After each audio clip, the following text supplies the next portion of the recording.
Welcome back to another episode of Two Hands, One Drink, and in this episode, we're going to tackle the drink that is the bridge between the Manhattan and the Martini, the Martinez. So before we get started, let's do the usual thing. Let's do that like, subscribe, notify thing, and let's continue down the lane of the evolution of cocktails. So now when I first heard about the Martinez, as being a drink, I figured, it's a tequila-based something, and maybe it was a martini with tequila in it, and that's sort of what I was thinking, but it's not. It's actually the drink that took the first of two necessary steps to get from a Manhattan to a martini. This is the one where we took out the whiskey and we put in gin. So this drink supposedly originates in Martinez, California, sometime around 1849, the gold rush and all of that. But, cocktail origins and especially cocktail names of the old school cocktails, it's very murky. A lot of it is lost to history. So we have to sort of assume and guess and do our best, our best reconstructions of what happened. That's where it supposedly came from. Let's go with that. It's from Martinez, California, around the gold rush. The timeline seems to work out, and this is where gin enters the picture in this modern cocktail. Okay, so we're going to start by making this one with Old Tom gin. Okay, Old Tom gin is a type of gin that's a little bit softer and sweeter than the London dry gins that you're more familiar with. It's going to have less juniper flavor and not nearly be as strong. This makes it a really fantastic combination for the 3/4 ounces of sweet vermouth that we're going to add to it. Still have sweet vermouth like the Manhattan in this one. We're also going to add 1/8 of an ounce of Maraschino liqueur. Now, Maraschino liqueur is not, when you see that on a recipe, that's not the juice that surrounds maraschino cherries. It's its own liquor. And 1/8 of an ounce, that's a tricky measurement. When you get these jiggers with all the different measurements inside of them, 1/8 of an ounce usually isn't there. The thing I use, a 3/4 teaspoon measuring spoon.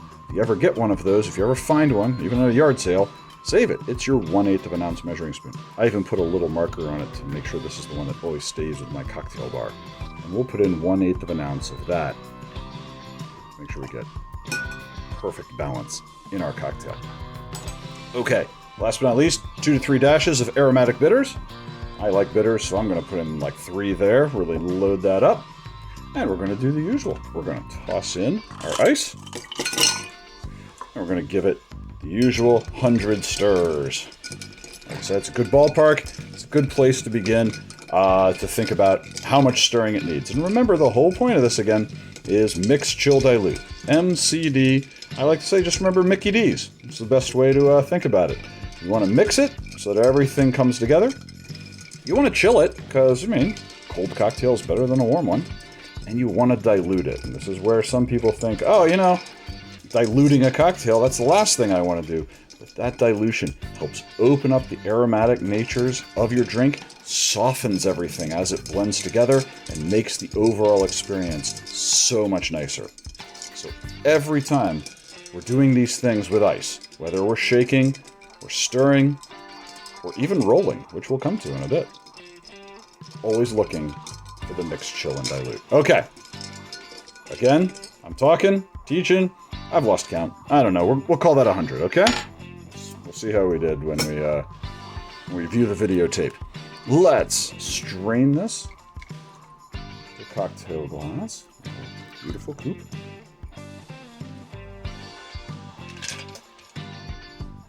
And then, of course, we haven't lost the maraschino cherry yet.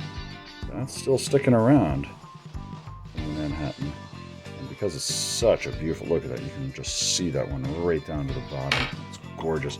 But I also love to give this one a little orange twist as well myself. So I'm going to roll that up, express that over the surface, get those oils on the surface there, a little rub around the rim, those oils, and then just nestle it right there on the side.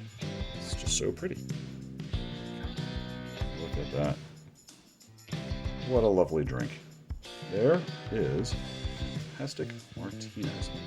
So, this is the precursor to the Martini, okay? And it's possible possible that Martinez is the word that led to Martini. Who knows? I mean, that could be a thing, but these are the kinds of stories that are lost to history. So, if obviously the next episode's going to be the Martini, right? Not so fast. We got a little bit more to go, but we'll get there. In the meantime, I hope you love this cocktail.